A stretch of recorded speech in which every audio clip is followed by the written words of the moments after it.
Subhanahu wa ta'ala. Inilah firman Allah, dua kenyataan yang pasti akan terjadi. Yahudi akan dikembalikan ke Palestina dan Nasrani akan masuk Islam semuanya. Gereja akan berubah, babi akan mati.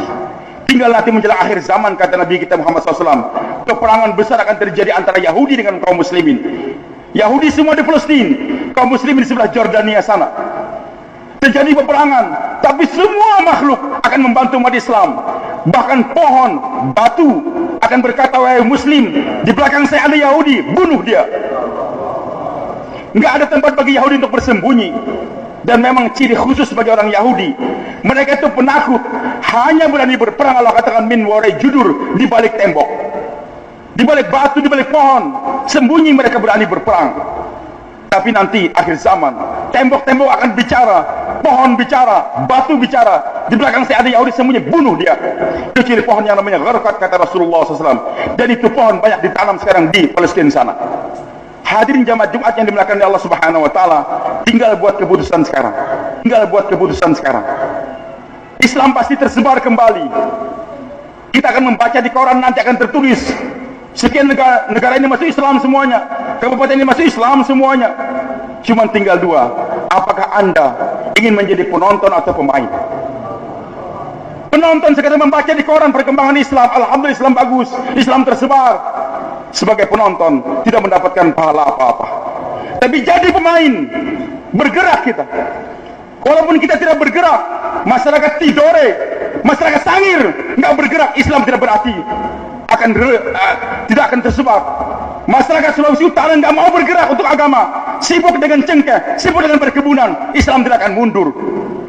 Jangankan kita, para sahabat saja Allah sudah ingatkan, wa in tatawallaw yastabdil qauman ghayrakum tsumma la yakunu amsalakum. Kalau kalian wahai sahabat enggak mau lagi bergerak untuk berdakwah, Allah akan gantikan kalian dengan generasi yang lain yang akan perjuangkan ini agama. Tidak kita, Islam pasti akan dijayakan oleh Allah. Cuman beruntung bagi mereka yang menjadi pemain, berperan untuk menyampaikan agama Allah Subhanahu wa taala, dan rugi mereka yang jadi penonton dalam kehidupan. Bagi kita yang tinggal di sekitar laut-laut ini, digandakan lagi pahalanya oleh Allah. Nabi tahu bagaimana susahnya mendakwahkan agama menyeberang laut dengan biaya yang besar juga, menghadap ombak dan sebagainya.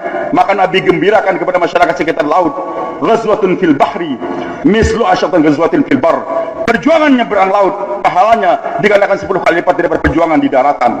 Nabi SAW tidur di rumah Ummu Haram bintu Milhan radhiyallahu anha, bibi susuan beliau, berbaring tersenyum. Maka Ummu Haram bertanya, ya Rasulullah, kenapa engkau senyum? Nabi katakan, aku melihat sekelompok daripada umatku sedang nyebrang laut, berada di atas kapal seperti anak-anak raja di atas tahta mereka. Nabi tersenyum, kenapa? Karena waktu itu perjuangan hanya nyebrang padang pasir di daratan, belum ada yang menyeberang lautan, dan resikonya sangat tinggi. Lautan dan resikonya sangat tinggi. Nah, tapi digambarkan oleh Allah, wahai Muhammad, jangan takut, nanti umatmu yang kemudian akan nyebrang laut untuk membawa ini agama. Maka ketika bermimpi, dan mimpi Nabi hak, ketika mimpi adanya umat yang mau nyebrang lautan, Nabi tersenyum. Ummu Haram bintu Milhan langsung bertanya, minta, ya Rasul, doakan agar saya termasuk di antara mereka. Begitu semangatnya itu wanita ingin berjuang nyebrang laut, Nabi katakan, anti minhum, engkau termasuk di antara mereka. Tidur lagi, senyum lagi. Ditanya, kenapa kau senyum lagi ya Rasulullah? Saya mimpi lagi, rombongan yang kedua nyebrang laut lagi untuk menyampaikan agama. Naik kapal, berada di atas tahta, di atas kapal, seperti anak-anak raja di atas tahta mereka. Ya Rasulullah, doakan agar saya termasuk rombongan yang kedua. Nabi katakan, tidak, kamu termasuk rombongan yang pertama saja. Meninggal dunia Rasulullah SAW, Abu Bakar pun meninggal, Umar meninggal dunia, Utsman bin Affan radhiyallahu anhu menjadi khalifah di Madinah, Muawiyah bin Abu Sufyan menjadi gubernur di negeri Syam.